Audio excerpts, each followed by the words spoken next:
Hello and welcome to Off the Record. We have a very special episode today. It's raining out, it's pouring, I'm sad inside. Not in sunny Union City, New Jersey, buddy. It's coming up to you, man. You're going to get it next. Your power's going to go off just like mine. Yeah, I doubt it. Okay. Below ground power, dog. Modern world we live Low ground power. Let me just give a very quick mention. If you live in Chicago and you are going to be in Chicago on Friday, come see me do an emo night. It's not trademarked. It's after the Knuckle Puck main Real Friends show. Thank you very much for my plug. Jesse has a book called Get More Fans. That's his plug. Soon to have another book that I titled as of yesterday. I saw that you got a great title. You haven't even told me yet. That's because we just jumped on this. We have to rush because you're a busy man. I'm a busy man. I'm a busy suit. Mm-hmm. This is called Off the Record. You can keep up with us at offtherecord.fm. If you're listening live on Adobe, there's a chance this could be a long show, so you might want to subscribe to us after on iTunes or whatever podcast of choice you have to listen to the full thing, and leave us a review because Jesse needs more happiness in his life. It's true, I do. I'm gonna rotate between saying one of us needs happiness and see which week we get more iTunes reviews, just to see who they care who about. has more sympathy? Yeah. Should I pull the cancer card and say it helps cure cancer? Hey. Yeah, Please help my cured cancer. It's an A/B test, basically. Nice, but we need the why. Yeah, or else it's all bullshit. That's true. Okay, we have a big show planned today. We should do well. This isn't follow up, but we wanted to discuss it. Even though this week's show is not going to be about this, we wanted to discuss that All Time Low almost was number one. All Time Low had the best-selling album in America last week, and they had the number 2 album on Billboard. They sold 75,000 copies sales. So Zach, explain to the kids, though, why you could have number 2, even if you sold the most. Because it depends how you sell out. In December of 2014, Billboard changed how their chart works in order to try to modernize themselves. And whether you agree with this or not, they made the change anyway. So previously, well, one more explainer. SoundScan is the company and service that accounts for all record sales and single sales across the country each week. So SoundScan and Billboard SoundScans and Billboard charts used to mirror each other. So if you had the number 1 most selling album on SoundScan, you would have the number 1 album on Billboard. Again, like I was saying, SoundScan only accounts for sales for top sales charts. Billboard's change now factors in with single purchases and streams per album. So if you buy 1,500 copies of a single for an album, that accounts for 1 album sale. Fast and the Furious' soundtrack, great film, was number one last week on Billboard because there is a hit song, like mainstream real hit by Wiz Khalifa, and his streaming and single sales number truly catapulted the Furious 7 soundtrack over All Time Low's Future Hearts. And this is the difference. And people are upset about it. People don't care about it. Doesn't really matter. All Time Low still sold a lot of albums. And are you upset about it? No, I think it's fine. They had they sold a lot of records. Ultimately, that's what matters more, you know? Well, yeah, what I think, because as we've discussed in the past, I actually actively don't like All Time Low. I think what they did was very bad for the punk scene. What did they do, Jesse? They like had promo pictures where they're like in bathing suits showing off their hot pecs. So you meant okay, sorry. I thought you meant I think it brought this scene to a very lame place, but I am always happy for any band that has an independent team that works scrappy and hard and gets this much success, and I'm psyched for that whenever this happens, because it does help with the democratization of music, and that's what I care about much more than if these dudes are winning over 14-year-old girls with hot pecs. Hot pecs? Do you have hot pecs? I don't have hot pecs. I definitely don't have hot pecs. But you know what I want to say? I never thought I'd see the day I'd quote JB Yasta of Hatebreed, but he did have the best tweet about this. Did you see it? I don't know anything about Hatebreed, if I'm going to be straight with you. That's actually probably for the best. That means that you're a lot less likely to ever become a mook. A Synergy band may be going on tour with Hatebreed soon, and I'm stoked, I guess, but that's all I know. Wow. Yeah. Okay, so JB Yasta wrote, All Time Low sells 70,000 records. Gorgot sells 300 this week. It's very clear that 16-year-old girls buy records and metalheads buy weed. What's Gorgot? They're like a metal band. Okay. Most people would infer that from the story. I didn't actually know who Gorgots was either. I just figured, when he said it's clear metalheads buy weed, I figured that's a metal band. Right. That's fair. Yeah, weed, all-time low. They'll get there soon. They're fans, I'm sure. It's true. I mean, like 3 years later, some kid at the show, when they go out Right. and they explore, they go to the Man Overboard show and they hear all those songs about smoking the W33D. Oh my All of a sudden, God, they're going to be I can't under the believe you influence. just said that. Then they become meth heads, and then, their lives are ruined because marijuana is a gateway drug, right, Sarah Palin? Okay. This was supposed to be an episode that many people listen to, but forget it. So we did want to do some follow-up because there was a lot of news today about Tidal, and we talked a lot about Tidal. Was that last week? Yes. Cool. Tidal fired 25 people, including their CEO. Yes, and replaced him temporarily with a other guy there, and they also they went out of the top 700 list of popular iOS apps. And by the way, if you're below like 100, you're not popular. And it seems like the launch of Tidal actually boosted Spotify audio beats in the app charts and just plummeted Tidal out of existence. And there seemed to be a new string of larger artists like Ben Gibbard who have just come out and have kind of shamed Tidal. So it's kind of interesting. I think the one thing I'm going to defend Tidal for a second. Okay. I see. Now, we all know where creative thought goes to die is Facebook shares of articles. But, I saw a lot of people be like, oh, Tidal's dead. While I don't think Tidal is going to be the streaming service that wins, counting them out this early, stranger things have happened. I wouldn't count them out. I think that, what they announced today is that they're going to give access to more indie DIY artists being able to be discovered and things like that. I don't think that they're necessarily going to be the most popular service, but I would not put the fork in them just because they had a terrible launch. But I would also say some people said that about MySpace's Justin Timberlake relaunch, and that was a good joke. So, do we have any other thoughts on Tidal, or should we get into the Let's get into the shebang. meat, the shebang of the show. What Zach and I have noticed is, speaking of stupid things people share on Facebook, is that what gets talked about more about Spotify on that subject is the myths and stupidity around Spotify. And we wanted to dedicate a show to giving a big picture, so when your friend shares a stupid article about Spotify on Facebook, you can be informed instead of listening to the stupid bullshit they're saying. Yes, because we're always right, and your friend is most certainly wrong. It's probably because they're reading the dumb articles their other friends shared on Facebook. Yeah. And so what we're going to do, we have a bunch of stuff we want to talk about. We'll include notes in the show notes. Jesse will maybe even write something that includes math on it that will go up on my website with a link to this episode. So we want you to come along with us as we discuss several points and links and articles and thought experiments and catalogs and things. How was that? That was wondrous. Okay. It's like you're getting good at this podcast. I know. So, Jesse, did you know Spotify is worth a lot of money? It's apparently worth more than the whole music business. Spotify is currently valued at $8.4 billion as calculated by the Wall Street Journal, based on an upcoming $400+ million capital round. And the U.S.-based recording valuation for the industry is currently valued at $6.9 billion. So Spotify is apparently valued at $1.5 billion more dollars than the recorded music industry in the U.S. as a whole.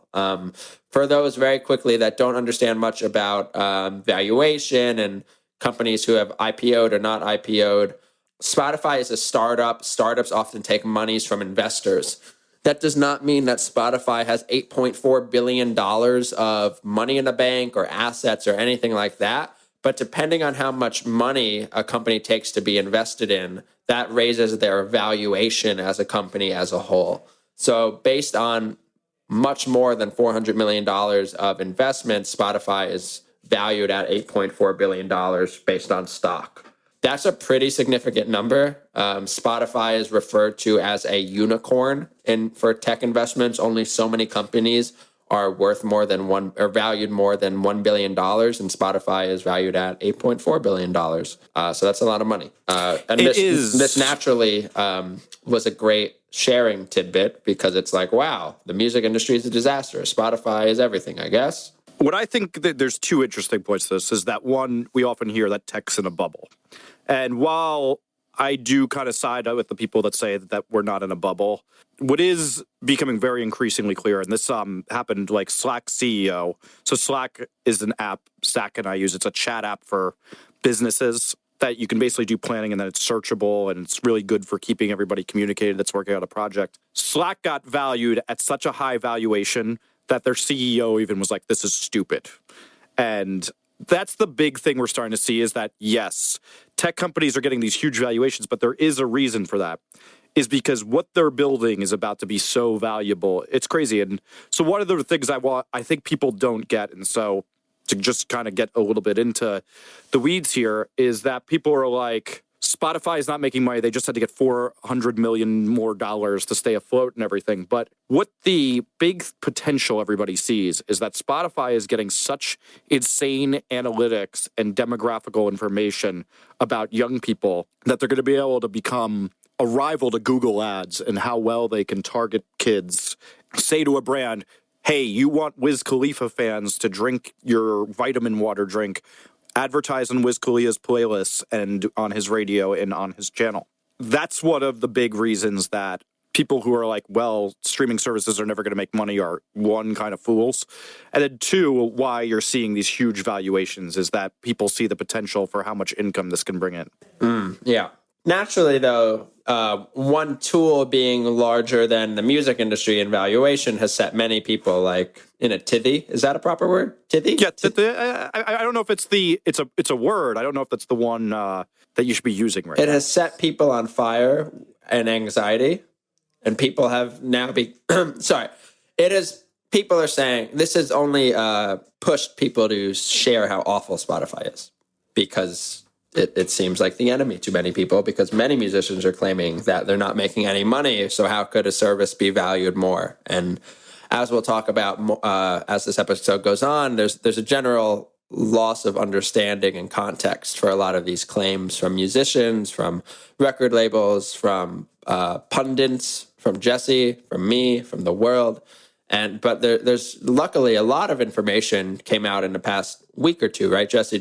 Well, the reason we decided to do this episode is I think finally some of the light got shed where it became more comfortable to see that some of these, there's better explainers from people that know who are able to start explaining to you why we see so much stupid information about Spotify. But I think you said something that we should back up on, and before we get there and try to explain to people. So you will see some of your favorite musicians rant against streaming music. But my biggest thing is no one's come up with a better answer to combat piracy. And it's proven that things like Spotify and Netflix and these on-demand jukeboxes have decreased piracy and put money back into something that was bleeding and started to at least stop the bleeding somewhat. Mm-hmm. And I know it personally is that I always will fully admit I was a huge torrenter. And it is so rare I torrent something. In fact, the stupidest thing is I pay for cable, and the only time I torrent something is when I go on my on-demand and a show I like Bill Maher or John Oliver isn't up yet. I have to torrent it even though I'm paying to see those shows. Yep. So we should say Spotify is the best solution anybody's come up with to stop piracy, and it was necessary. If you listen to the people who say, well, music needs to have value, music needs this, that's a lovely ideal, but the only way, you can't just say this deserves this. You need to make it valued. And this is we the should step say we that have. Spotify very much seems to be, while it may not have all the subscribers in the world and that there's room for competition, like there are millions of people now that are paying for music. Yes, they're not paying singles, and maybe a good portion of them would pay for albums digitally, but maybe a large portion of them would not. And I think it's really important to just, comprehend that, like, the game of streaming is nowhere near optimized yet, right? Like, we're still, like, if you ask, your dad, and your dad is a typical human being that's old-ish, he probably does not know what Spotify is. 3 years into iTunes, if you asked a parent what iTunes was or what a MP3 was, they also probably didn't know, if they even know now. It takes a long time to recognize, to get a kind of, culturally wide accepted new technology. And streaming is the clearly like the evolution of buying something from iTunes. And that means we're only a few years into this with Spotify right now, but they already have millions of people paying for their service and millions of more people that are being exposed to ads for or about music. And some of that trickles back down to artists. So while I don't think everything is perfect here, I do think we're in the very beginning portions, and we're already seeing that some music is coming back instead of being torrented. Yeah. And I think to get into some of your dad metaphor, I should also say this. You and I are not here just to defend Spotify, and that's not what this is going to be for the rest of the show. There is some serious problems here, and we'll get into those too, but there does have to be a defense against some of the stupidity that happens here. I also want to say, the other thing about judging Spotify right now, and you see a lot of this, is people say, this is never going to be profitable, this is never going to work, this is never. This is like judging a 3-year-old and saying whether they're going to be the greatest quarterback of all time. They could get into meth, or they could go to the gym every day and become the best quarterback.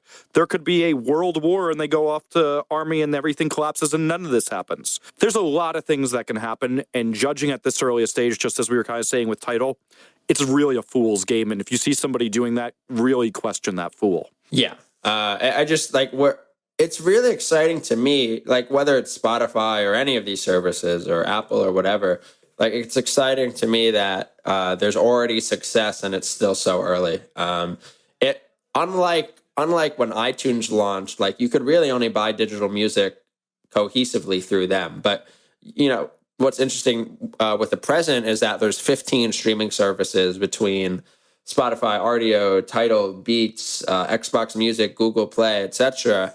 And we're just seeing so much exposure and so much effort and competition, and that's ultimately good for everyone. Yes, agreed. So let's get into the biggest, stupidest thing we see posted around Facebook and the Twitter sphere, which is that artists aren't getting paid by Spotify. Did you know an artist has never seen a single dollar for Spotify and they're getting robbed and that they should sue? I heard they're going so far that Spotify camps out under your bed and then jumps out like the boogeyman in the middle of the night. My gosh, that is frightening. I'm so glad I'm not an artist after all. I mean, I'd be pretty scared of Sean Parker's haircut, too, if it jumped up at me. That shit's rough, dog. Yeah. So it turns out people do get paid. It's always so striking to me. I manage several bands. Some of them have independent music distributed through TuneCore or other services. And I have friends who are similar. And I've seen thousands to tens of thousands of dollars of income through Spotify. Spotify alone doesn't count of Rdio, doesn't count for Deezer overseas, doesn't count for Xbox, etc. So apparently I am the only person aware that music is, that you can make money on streaming, right? Like, do you think I'm the only one who has bands making money with streaming services, or no? I have a feeling that you're not the only one making it, because I don't think that they'd see pop punk as the most charitable music to be charitable to. Huh? That is wild. So in the show notes, there will be a link to an article from Billboard called "The Baffling and Slightly Insane World of Streaming Payments Explained." And so in this post, they kind of comically, they roast Jeff Barrow from Portishead. Did you know there's a band called Portishead? One of my favorite bands. Jeff Barrow is one of my favorite producers of all time. What does this band sound like? I feel like they're a metal band. Oh, God, you're so off. Portishead were like this creepy, like, they're kind of like a one of a kind. There's no one who sounds like Portishead. It's very cool. Now, back in the late 90s when I was coming up as a punk, it used to be the joke that every punk kid, when he tried to romance a normal kid, or normal girl, he'd put on the Portishead record and be like, yeah, girl, what's up? Can you see how Portishead sounds like a metal band to me? Oh, jeez. They were kind of like like they replaced the Smiths as the band you put on to impress Oh a girl. wow, when you that's what take they her- sound like. Okay. No, they sound nothing like this. Portishead sounds like nothing else. It's like hip hop beats, but like really old and creepy and weird sounding. It's really awesome stuff. They're one of my favorite bands of all time. Jeff Barrow is a producer, has done the Horrors, he's done the Quakers. He's a killer producer, but sadly, Are these all band yeah, names? yeah. There's stuff cool kids listen to, not old, But old men who regardless, pretend to be young. your boy Jeff Burrow is not too smart sometimes on social media. We should also say this though. I put the blame on services and labels too.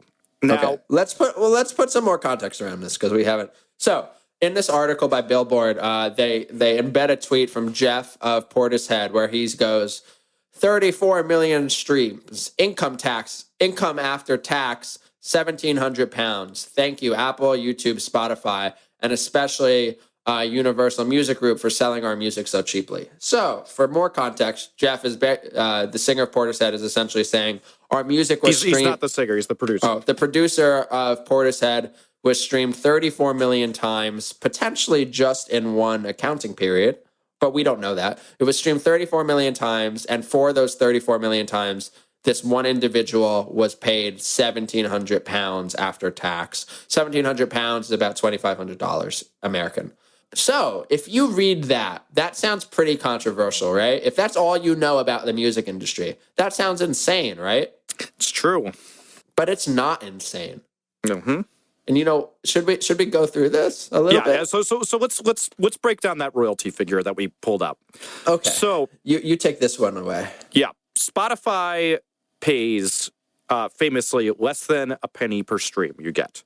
So, but of that less than a penny, so it's technically about an eighth of a penny. So it's almost a penny. Of that eighth, the majority goes to licensed use of master.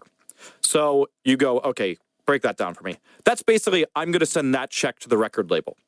Now, here's where it gets even crazier. So that's the majority of this payment. So if you get down and add another zero from that, so a thousandth of a penny, 30. This is rough, Zach, because I'm supposed to be the one who's good at math. Why don't you do .00? Like explain. Yes. Okay. 0.0003 is the writer's and the publisher's performance royalty. So both the writer and the publisher then get sent that. So as you can see, that is barely even near a penny, which is why you start to get this. And then there's one other royalty, which is the streaming mechanical royalty, which mechanical royalties are kind of like in the past, the CDs, that's the portion of, it's kind of like to say that you're getting a portion of the sales of the song, not the writing or the publishing or the performance royalty. That's the sale of the song. So you have that. So that's 0058. I didn't even do that right. 00058 of that penny. So as you can see, it's complicated. If you're getting one of those other two things, the one that's not getting sent to your record label before your recoupment, which is another thing we'll get into, that's a really low royalty. Now, some of the reason that royalty exists is because songwriters in the past, with radio, we've discussed this on a previous episode, but so on radio, the songwriters who gets paid, and the person who performs it gets paid. So think of it this way. You hear a radio hit song and you hear it from a band, let's say it's Paramore. The drummer, guitarist, bassist, if they didn't write that song, I think one of them does in Paramore, so don't get technical on me for this example. The performers of that song don't get paid for radio play. The trade-off when we made digital royalties was now the writers would get less and the performers would get some of it. That makes everything a little bit more tricky in this. So there's almost like a trade-off in the way the royalties are done now in streaming services, that the performers are getting something, whereas the songwriters are getting less than they used to get. So this is why you see Pharrell getting mad about Happy be getting so low. Now, Pharrell also has to deal with the fact that when he's getting paid from his record label, the record label is going to take money from recoupment. Now, we've gotten into recoupment as well, but to give you a quick thing, if the record company spends $100,000 promoting your song and you make only $106,000, there's $6,000 for you to split up with the record label. So as we know with pop songs, they spend an exorbitant amount of money to promote these pop songs. And a lot of time the recoupment fees are really, really low at first. And then 10 years from now, when they're no longer pushing that song, that's when you really start to see the long tail of that. You had this mega big song, and it keeps getting played on the radio for years to come and being performed and covered. And that's how you get the royalties, is that there's much more of this long tail to how a big, huge song pays off for you these days. Right. And so I really like this Billboard article as much as I sometimes cannot stand Billboard. I really like this Billboard article because it does a good job at breaking down just how many things go into music royalties and why someone might have only been paid £1,700 for 34 million streams. So if Jesse will give me a moment here, let's think of some numbers. Let's say that I made let's say that Spotify paid Bad Timing Records $10,000 over the course of 4 months, which is a royalty period for Bad Timing, over the course of 4 months for streams by one band. So $10,000, that's a good chunk of money. Let's say that there are 4 members of the band. Bad Timing Records does 50-50 deals. This is something we'll probably talk more about on a future episode. Bad Timing Records does 50-50 deals. So in a perfect world where there are no expenses for anything, Bad Timing Records would get paid $5,000 and the band that we signed would get paid $5,000. But that is not necessarily how the world works, is it, Jesse? There's more. The world is not perfect, unfortunately. Jesse is old, and I'm getting there, and You just act old. I just act old. Listen to Dad Rock. Yeah. Death Cab. What if I spent more than $1 on the band that we signed? They may not see $5,000. And so what do I mean by that? Bands cost money. So Bad Timing Records, we pay for recording, we pay for artwork, we pay for advertising, we pay distribution fees, et cetera, et cetera. Maybe we bought you a plane ticket so you could go overseas to tour, and we said that we would account that into your royalties.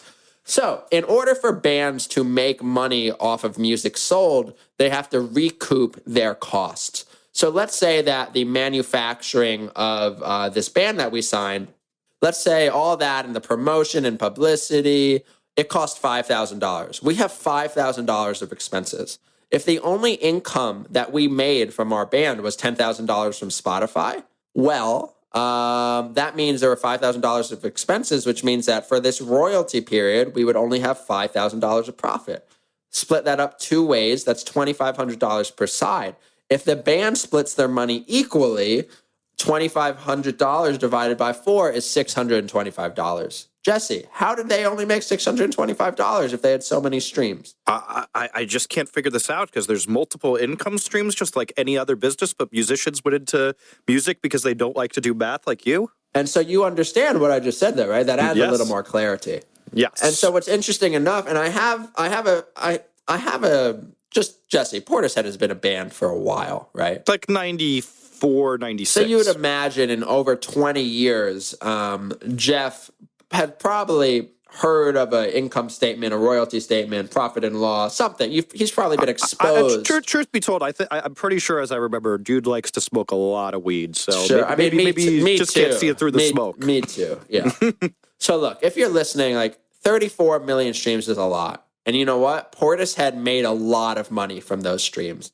But we don't know the kind of deal Portishead signed. Let me also mention that Bad Timing Records does 50-50 deals. Major labels don't. The band may only be seeing 18% of profit.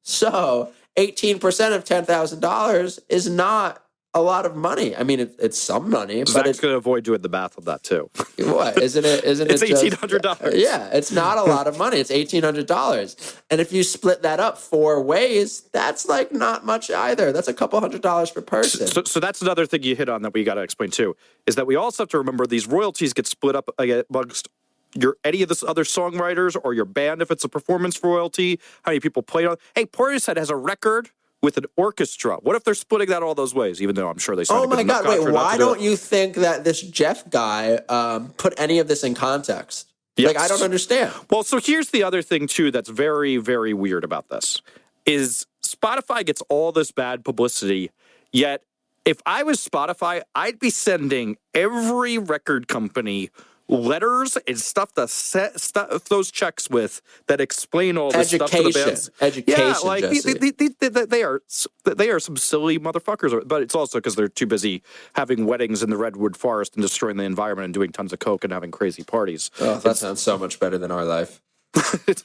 Yes, totes. I hope to never go to the redwood forest again. Anyway, but that's part of me. While we want to say dumb musicians, because I say dumb musicians all day, it's also dumb Spotify - dumb streaming services - dumb labels. They're getting so much shit on. And let's also keep in mind, which brings us to another one of these subjects: the major labels all own portions of these streaming services.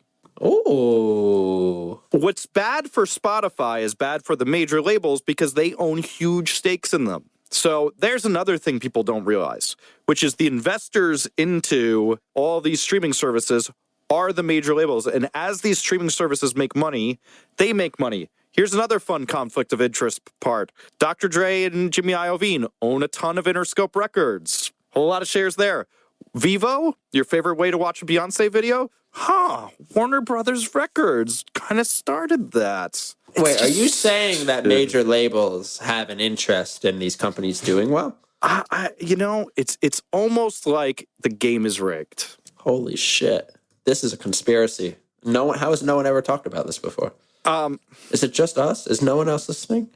We might get killed. We might get killed for this. What if the Illuminati comes and shakes us like that weird guy in the mask on the last Game of Thrones? Are you fucking with me, man? I didn't see it yet, man.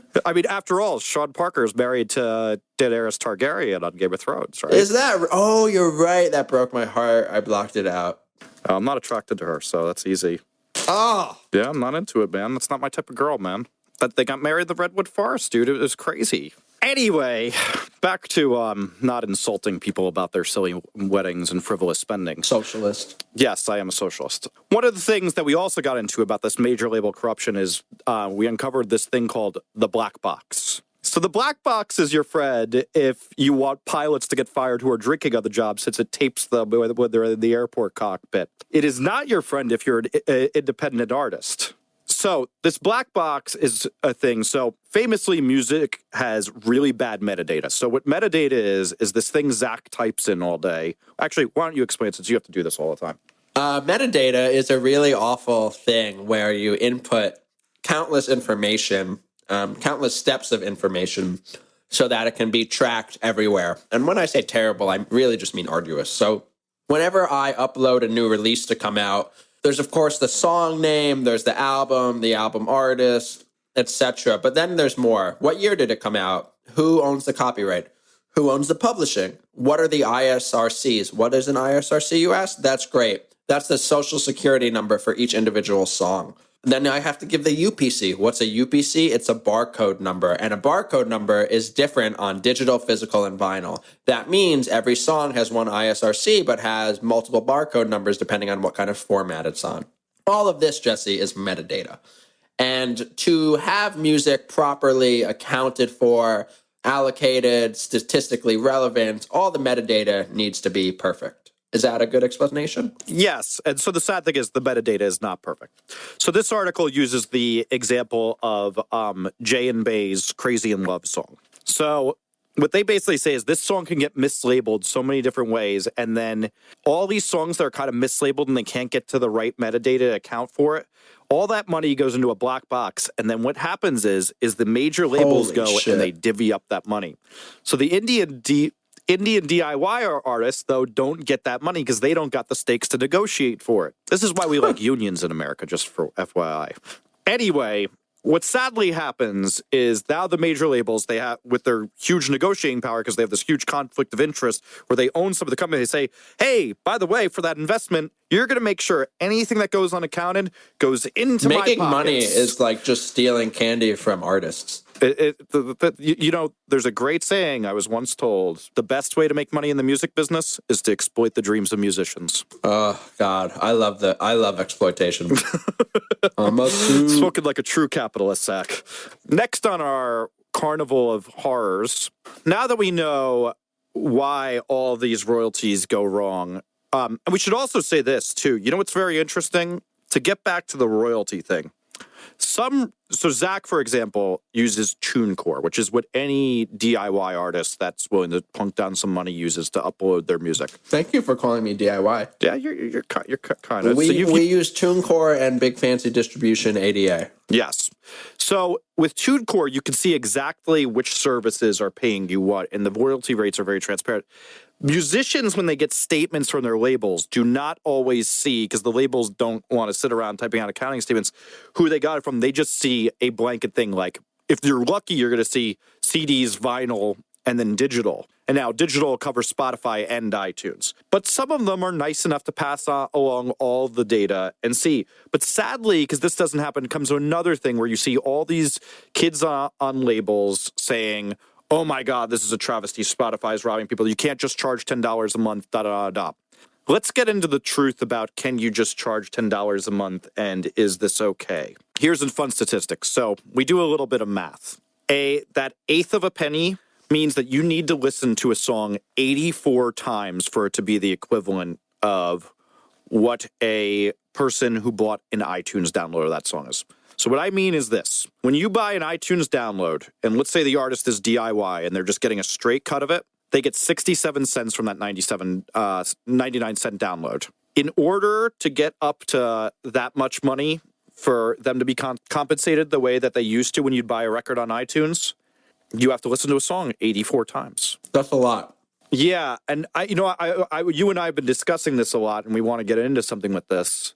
There's not a lot of songs I listen to 84 times. Unless they're Blink-182 songs. Yeah, well, I think it's funny is, yes, there's some of my favorite records of all time, and obviously those are some of your favorite records of all time, but I did an interesting thing, which is what everybody can do too. So if you go into your iTunes, and I'm going to look at mine while I do this, so I tell you how to do it right, and you select that you want to see the plays field on your iTunes. Or you can even go to that playlist, 25 most played. Well, all right. So you go to if you're on the current iTunes in the current system of Yosemite, you go to My Music on the top right. You hit the drop down, you go into songs, and there should be a last played field. And if there's not, you can hit Option click and add it in. So you could also go to that 25 most played thing and then click edit and then click, let's say, 2,000 items. And you can see how many songs you've listened to that have gotten over 84 plays. Funny enough, Zach, I see that my most played song is Kesha TikTok. Are you fucking kidding me? It's because I left it on repeat while I was mixing once. I think I left it on repeat for like a week and left the studio. You disgust me. But so I really thought about this, and I started to look at my iTunes at how many records I have. I don't use iTunes much anymore, so I can't see, but like the 1975 record's the only one I've had in the last 2 years that's crossed every song 84 times. Wow. Yeah, over my life, like I have listened to the Blink songs a million times. I've listened to like Paramore, New Found Glory. Like they're a band. Like I've listened to songs 84 times, many songs, but. Think about like a news song, right? Like we get so much music now. It's rare that we listen to like a record that you loved from when you were 16 to 25 and still listen to today. Like you're probably not going to find too many new records over the course of the rest of your life where you listen to it endlessly, right? New music. You agree? Disagree? Yeah, no, I absolutely agree. I think that's the other thing is we're bombarded with so much music now that it's hard to get up to that. Like I think about how much I love like a record like on The Impossible Past from the Menzingers or something like that, and then I look at that because I've only mostly listened to that on iTunes, and I look at it and I'm like, yeah, that's only at 73 times for most of the songs. Yep. And that's crazy to me because I feel like I've listened to that record a lot. It makes me sad that they're not even getting compensated, that 9.99 download. I should back up on that 99 download thing. One thing we have to also remember is so people then talk about the glory days of CDs. One of the nice things about getting that $6.67 for an album or 67 cents for a single thing from iTunes is we do have to remember that there's no hardware, shipping, a lot of the production costs go way down these days. Records are cheaper to make. And you don't have to print up CDs, vinyl, and have that physical packaging. So $6.67 is actually kind of close to what people were paid in best case scenario for CDs and vinyl throughout time. Best case scenario. Some would actually say that is a much more generous portion than what has happened before. Yeah, and something that I really want to like say again is that every artist has a different deal. Like if you're an independent artist uploading something from TuneCore, then you're going to see 100% of that streaming money. It may be a penny, it may be $10, it may be $1,000. If you've signed to an independent or a major label, you may have a 50-50 deal, you may have a 70-30 deal, you might have a percentage of a percentage. Like every person has a different deal. And beyond that, there are different expenses that every label has for every band. And really beyond that, depending on how many band members you have and depending on how you split music up, royalties are different every time for every band. Yeah. It's really important to remember that in context when you read a message about how iTunes has destroyed the industry, how Spotify has destroyed the music industry, how Apple in a month will be destroying the music industry with their new service. Everything needs perspective, and I don't think many of us have gotten to see the actual perspective on this. Yes. So to get back to what I think is a greater thing, so we talk about that $10 a month for Spotify, or so some people would say it's free, and then there's some services that are going lower. So Spotify is subsidizing this because people are not paying into the music, and the reason they need $400 million, they got to keep paying them checks to the labels and compensating artists with this thing because they're not getting enough income. So my question becomes then is how many times? So actually, I'm going to back up even a little bit. The big problem with buying CDs in a store in the pre-internet era, if you weren't old enough to experience this and you didn't have the miserable childhood I did, is that you'd hear a song or you'd hear the buzz about a record or you'd read a review, you'd go buy that record, you get it home and you go, this is terrible. And at the worst years, so like in 1999 to 2004, you'd have spent around $18 to $21 on that CD a lot of the time. Oof. For a record you don't even like. And that started to feel very unfair to people, and that's what made Napster appealing. So then we got to the opposite end of the spectrum where you started to not have to pay a single dollar to hear songs, and now we can, Stereo Gum or Property of Zach puts up a record for streaming. So, and then you preview it, and then you don't have to do it. Or you just listen to it, and now with streaming services, maybe you just listen to ads in between it. But so let's say you do want to pay artists.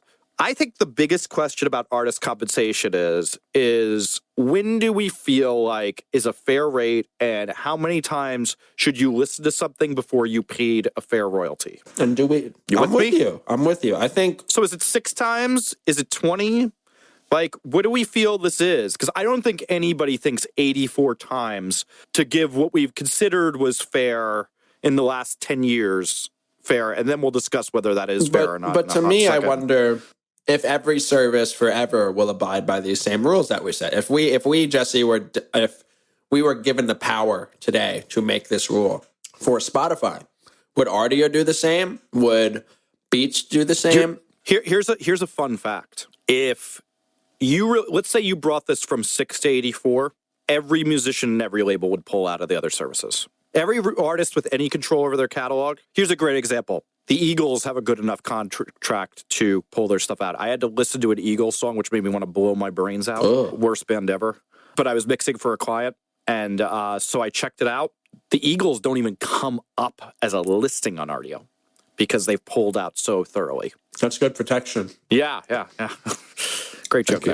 Anyway, but every artist, if you were giving them, let's do a little math. 6 times is 20 times better than what Spotify is paying. When you say Spotify, we should also say Spotify, Radio, Rdio, Beats, all these services, Tidal, they're all paying pretty similar. It's pennies, not even pennies difference, micro pennies. Legitimately terrifying how much math is going on in this episode.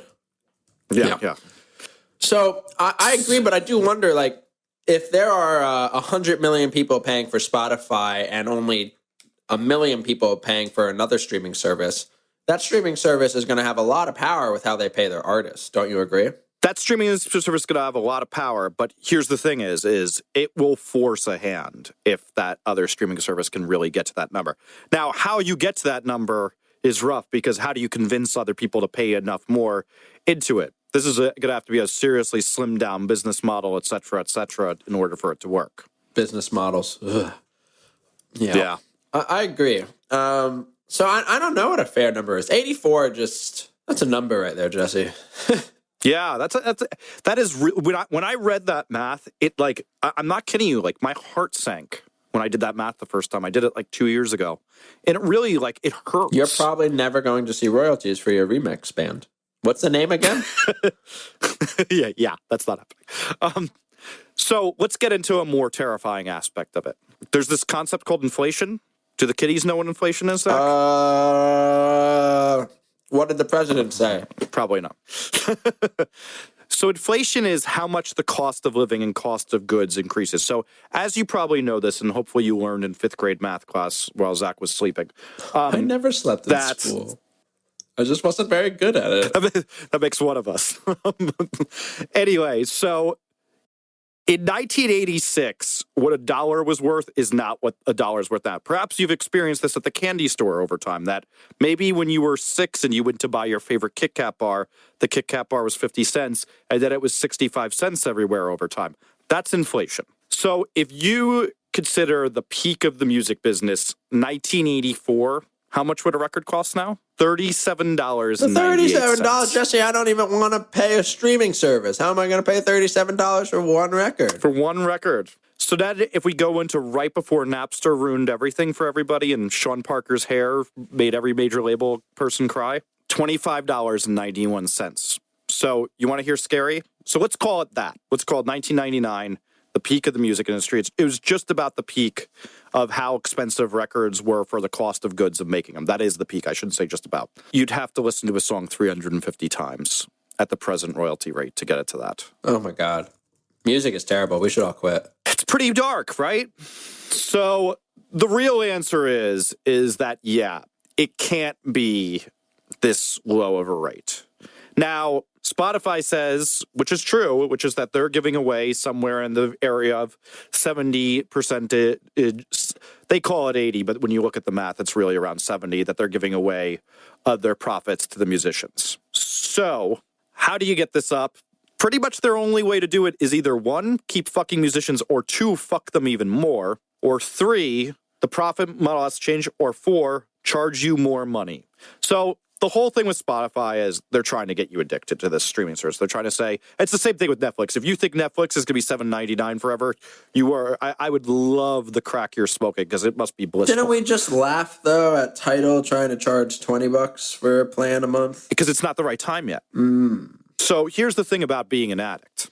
It's a great example. I was saying this to somebody the other day. Like whenever Blink-182 puts a seasonal shirt up, I buy it. Well, yes, that's that. But here's a great thing. You know that in the last 15 years, the price of cigarettes has went up 6.5 times in New York City. Cancer's a bitch. It's disgusting. But so I quit smoking 17 years ago, and cigarettes in New York were $2. Whew, Jesse, you should have bought them and saved them. I'm sure they would have. I'm sure they would have stayed. You know.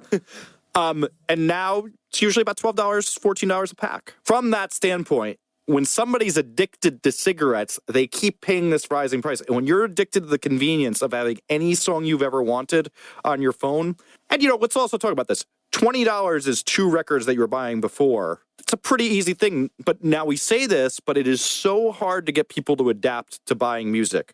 Here's a great example. One of my friends is 23.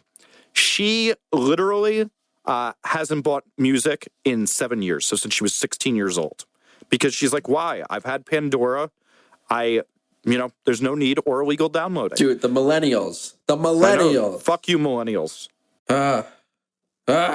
You're all terrible. But that's like the average. That's not a music person, right? We always talk about she's a music person. But we talk about how you and I, we're not the core person in a lot of what we talk about, right? We pay for things. It's just music's still very important to her, but it's important not the way it is you and I. Right, but music can still be really important to you, but that doesn't mean you're going to plop down $8 to try each new streaming service. Yes. Or pay $100 for me to have all of them at once so I can just play around like an idiot for podcasts. Right. And so it's the job of Spotify and Apple and Google, etc., to get everyone that loves or even marginally likes music to begin paying for music. And they have deemed that the best and easiest way to do this has been to get that individual to pay $5 to $15 a month. And I think it's slowly working. Yes, and that's the key, is you do that. It's very similar to what they do with crack in New Jack City when they're trying to get the crack addicts made. Wesley Snipes' crack thing turns to Pookie, Chris Rock's character, and he gives it free, that it's a little bit more and it's a little bit more. They're just turning us into crack addicts. I am a crack addict, certainly. Anyway, one of the things we didn't get into with this inflation thing is that's another side of this that's a disturbing thing to think about, is that the cost of living with this inflation has went up so much, and musicians' compensation hasn't gone up with it, and it keeps getting worse. Ever since the Reagan era, where we had this idea of trickle-down economics come into being, the rich have been getting richer and the poor have been getting poorer. My dad just had a heart attack. Yes. There's nothing factually wrong with that. Reagan was about trickle-down economics. I'm not saying anything that's not biased at all. Jesse, the facts do not matter in politics. Okay. The rich have gotten richer, the poor have gotten poorer. Both sides agree with this. Republicans are campaigning on this just as Democrats are right now. That is an indisputable fact. With that, because we haven't been giving musicians as much money, musicians are struggling harder and harder these days.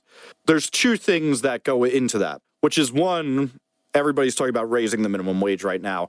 Raising the minimum wage puts more people into a place where they can buy frivolous things. Regardless whether we like it or not, music is a frivolous cost. It is a want, not a need. A need is food and shelter. Wants are music. Some would argue you'd be miserable without music, but it is a want. So putting more money into people's pockets, having them have more money to spend, and beginning to even out that the rich have gotten richer and the poor have gotten poorer spectrum by raising the minimum wage does help to get this so more people are willing to do this. But secondly, it really does become a thing of that, when we talk about raising the price of these things, is we have to figure out how musicians get more of a living wage and how we get more income streams. Now, we're all hoping these Spotify ads will help to do that and help to raise this royalty thing, but it has yet to be seen. It's a known unknown, as Mr. Rumsfeld would like to call it. A known unknown. Mm-hmm. That's my new phrase. It's a really good phrase. Yeah. I mean, it's amazing such a demonic man made it. Well, music. That's what we're talking about today. Do you think, so there's a few kind of paths of what we've been talking about. Do you think in the next year or two that musicians will become more abrasive or more open and less angry and spouting ignorance about streaming services? Do you think people will spread this podcast and link it when their friends write dumb things on Facebook? No. All right, we're fucked. Ah, you're supposed to be the happy one. I try. I'm a tortured child. You're supposed to be the realistic, happy. I guess that's not too realistic. So, the next year or two could be really interesting, depending on if Apple does the right service and gets it open to the right amount of people. We're going to see, streaming numbers like boom, and we might really see digital music plummet, especially if Apple knocks it out of the park. By the way, Apple wants to do this. Apple wants it. Apple is very good at cannibalizing its own business. Apple's also not very good at being concerned for artists being compensated. Also very fair.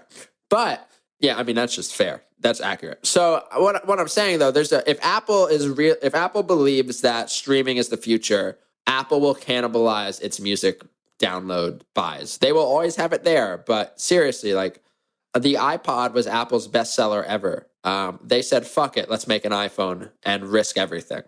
This is what Apple does. This is what they always do. So if Apple's going to do it right, we're going to go from seeing tens of millions of people to potentially hundreds of millions of people across the world sign up to streaming services and be paying X dollars a month and tens of dollars a year to streaming services. And this is going to be a big change in royalties, in sales, and I imagine we're going to see a lot of complaining over the next couple of years. Yeah, I think that there's going to still be this because Spotify is not going to get smart enough to do this. They're just doing a dumb blog that kind of explains this stuff. But I think the other thing too is, though, and honestly, what does scare me when we talk about this inflation thing is I really don't know that the value of a record is going to keep going up. And now, another thing we should discuss with this is, so we talked about the $35 record. And then somebody's wisely going to tweet at us and say, hey, that $30 Lord record you always talk about at Urban Outfitters, what about that? So much of that is going to Urban Outfitters' pocket that is not a traditional $30 record. That's what we call a markup. Yes. So like the $35 record we were talking about would be in a chain like, let's say, Newberry Comics for you New Englanders or a Vintage Vinyl for your New Jerseyers. And they are getting a very traditional markup of, 40% at best on the CD from a distributor cost. So we really can't call that being the same thing and say that. And, we've had this Is Urban Outfitters Helping Music discussion before. I think I still have a stomach ache from it. That's not the answer, I should say. That is not the answer. I wanted to actually mention one other thing. I read, I never ended up linking it on the website, but I read this article on Billboard about Avicii's manager and about how he views Spotify. And I've never heard a more similar perspective on Spotify from such like a large and, important figure with lots of money to worry about. To me, I'm very aware that the bands I work with are not Jay-Z. They're not this dude from Portishead, and they're also not a little small band. They're somewhere in the great in-between of the diverse music scene. And bands work like Knuckle Puck, Have Mercy, Sorority Noise, Real Friends, Citizen, Modern Baseball. These bands all make money from a lot more things other than music. I wish musicians made millions of dollars from every album they release, but it's not practical, and that's a bummer. But it's okay. It's okay because the touring business is the best it's been in years. It's okay because the merch business is the best it's been in years. And to me, Spotify is the best advertising tool and marketing tool around. You can literally see what your friends are listening to, and you can say, "Oh, I want to fit in. Let me check this out. Oh my God, I just found my new favorite band." It's an incredible marketing tool that unfortunately has not always existed, but it exists now. And if my bands make $1,000 or $10,000 from streaming in a year, that's great. But you know what? If they have tens of thousands of people listening to them, I think a good amount of those people are going to fall in love with the band, come to their shows several times a year, buy those tickets and buy merch. And we're going to see money from that. And that's really important. And Avicii's manager took the same perspective where it's just about marketing and exposure. Like you hear people all the time about like businesses like, well, we got to get more exposure, more name recognition across the country. That's what Spotify is. And it's great. This is a lot of the premise of my book, which is that your biggest problem as a musician is obscurity. Until you become Metallica or U2, and then your biggest problem becomes how you find the people who already know about you and remind you that you exist after you took 3-4 years off. Until you're that big that you're like the Killers or Coldplay or whoever, your biggest problem is that people don't know who you are and there's potential fans to reach out to. And there is no doubt about it that right now Spotify is the best way on earth for other people to hear about you. Yeah. And this is like, I don't know. I see my friend Eric like just be like, I found 10 new bands and I think I love them all today. Wow. I wish I had that problem. Like this is like a lot of my friends, I see this happen all the time and it's incredible. Like I'm jealous because I'm jaded and washed up, but this is great. Like there's more music. Everyone fights about or argues about, oh, it's so hard to get discovered. I'm seeing more people discover music now than ever. It's true. The democratization of music is at its best phase now, and it's only going to get better. Yeah, and like that's important. And sometimes in the long run, a lot of times in the long run, that's a lot more important than making a little more money up front. I always say with some of the bands I work with, like, let's opt for less money now to have a longer and healthier career, Oh yeah. It may suck making rent this month, or not, buying 3 more packs of cigarettes, but like, let's make this a career for you. And that means taking full advantage of the tools that you have in hand, Well put. So with that, do you have anything else? I don't know. I feel like I gave my heart to it right there. And I feel like I think that's where we close. Yeah. Wow. I'm a poet. So do you have any recommendations? So we're both going to recommend something. Okay. And it's going to be very cop and suit. Oh, God. Read the articles we linked in this. Get informed. And when people write dumb things on your Facebook and on your Twitter. Share the show, share articles, and let's start debating real things and start talking about how we get musicians paid and move past the stupid falsehoods. Can I say something? Yeah. Let's save the music industry. Yes! Thank you all for listening. You can keep up with us at offtherecord.fm. If you're on Adobe and listening to us and wondering, man, who is Jesse Cannon? Why is he so jaded and broken? You can subscribe to us on iTunes and check out all the more things that we talk about at offtherecord.fm. We're going to have links for this episode where you can read up and educate yourself and your friends that are not as smart as you. And that will make us all happier inside. Make us all happier inside. Make us all happier inside.